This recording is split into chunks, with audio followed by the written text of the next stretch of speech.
Hi, I'm Mike from 1A Auto. We've been selling auto parts for over 30 years. All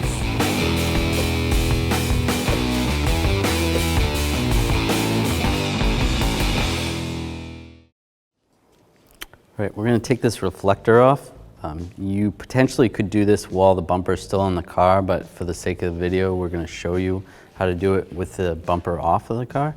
We're going to take a trim tool. We're going to slide it in the top part of here.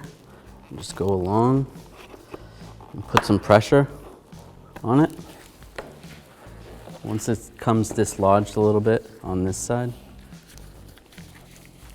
take the trim tool over here, and pull the reflector off. To reinstall, you're going to slide these tabs down first, and we're going to push it in